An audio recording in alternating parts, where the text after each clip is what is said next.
ഇന്ന് വെണ്ടയ്ക്ക വലത്ത് തയ്യാറാക്കിയാലോ? വളരെ കുറച്ച് വെണ്ടയ്ക്ക മാത്രം ഉപയോഗിച്ച് വളരെ ടേസ്റ്റി ആയിട്ടുള്ള പെട്ടെന്ന് തയ്യാറാക്കിയെടുക്കാൻ പറ്റുന്ന ഒരു സൈഡ് ഡിഷ് തയ്യാറാക്കാം. അപ്പോൾ റെസിപ്പി ഒന്ന് കണ്ടു നോക്കൂ. അപ്പോൾ നമുക്കിന്ന് സിമ്പിൾ ആയിട്ടുള്ളൊരു വെണ്ടയ്ക്ക വലത്ത് തയ്യാറാക്കിയാലോ? അപ്പോൾ അതിന് വേണ്ടിയിട്ട് ഞാനിവിടെ കുറച്ച് വെണ്ടക്കായ ഇതുപോലെ കട്ട് ചെയ്ത് വെച്ചിട്ടുണ്ട്. നമ്മൾ ആദ്യം തന്നെ വെണ്ടയ്ക്ക നല്ലതുപോലെ വാഷ് ചെയ്തതിന് ശേഷം വേണം, വെള്ളമയൊക്കെ പോയതിന് ശേഷം വേണം കട്ട് ചെയ്യാനായിട്ട്.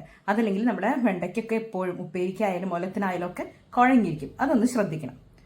ഇനി ഇതിലേക്ക് കുറച്ച് ചുമന്നുള്ളിയും അതുപോലെ വെളുത്തുള്ളിയും വേണം. നമ്മളൊരു ചെറിയ ക്വാണ്ടിറ്റി ചെയ്യുന്നത് കൊണ്ട് തന്നെ ഒരു 5-6 ചുമന്നുള്ളി, ഒരു 3 വെളുത്തുള്ളി വലുത് എടുത്തിട്ടുണ്ട്. ഇത് നമുക്ക് ക്ലീൻ ചെയ്തൊന്ന് കട്ട് ചെയ്തിട്ട് വയ്ക്കാം.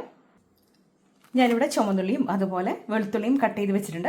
പിന്നെ ഇതിലേക്ക് എടുത്തേക്കുന്നത് ഒരു പച്ചമുളകാണ്. നല്ല എരിവുള്ള പച്ചമുളക് ആയതുകൊണ്ട് ഒരെണ്ണം മാത്രമാണ് എടുത്തേക്കുന്നത്. നമ്മൾ വെണ്ടക്കയും കുറച്ച് ക്വാണ്ടിറ്റി മാത്രമാണ് എടുക്കുന്നത്. ഇത്രയാണ് നമുക്ക് കട്ട് ചെയ്ത് വെക്കാനുള്ള കാര്യങ്ങൾ. അപ്പോൾ നമുക്കിനി ഒലത്ത് തയ്യാറാക്കിയാലോ? ഞാനിവിടെ ഒരു പാൻ വെച്ചിട്ടുണ്ട്. ഇതിലേക്ക് വെളിച്ചെണ്ണയാണ് ഒഴിച്ചു കൊടുക്കുന്നത്. 1 ടീസ്പൂൺ വെളിച്ചെണ്ണ ഒഴിച്ചു കൊടുക്കാം. ചൂടായ എണ്ണയിലേക്ക് കടുക് ഇട്ട് കൊടുക്കാം. ഇനി ഇതിലേക്ക് വറ്റൽമുളകും വേപ്പിലയും ഇട്ട് കൊടുത്തു. ഇനി ഇട്ട് കൊടുക്കേണ്ടത് കട്ട് ചെയ്ത് വെച്ചേക്കുന്ന വെളുത്തുള്ളിയും ചുമന്നുള്ളി അതുപോലെ പച്ചമുളകുമാണ്. ഇനി ഇതിലേക്ക് വെണ്ടയ്ക്ക് ആവശ്യമായിട്ടുള്ള ഉപ്പ് ചേർത്ത് കൊടുക്കാം. ഒരല്പം മഞ്ഞൾപ്പൊടി ഇട്ട് കൊടുക്കുന്നുണ്ട്. ഇതൊന്ന് നല്ലതുപോലെ ഒന്ന് മിക്സ് ചെയ്യാം. ഇനി ഇതിലേക്ക് നമുക്ക് വെണ്ടയ്ക്ക ഇട്ട് കൊടുക്കാം.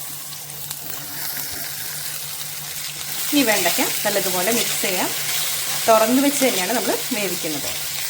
എല്ലാ സാധനങ്ങളും വെണ്ടയ്ക്കയിലേക്ക് നല്ലതുപോലെ ഒന്ന് പിടിക്കുന്ന വിധത്തിൽ നമുക്കൊന്ന് ഇളക്കി കൊടുക്കാം. ഇത് അടച്ചു വെക്കേണ്ട ആവശ്യമൊന്നുമില്ല, തുറന്നു വെച്ച് തന്നെ വേവിക്കണം.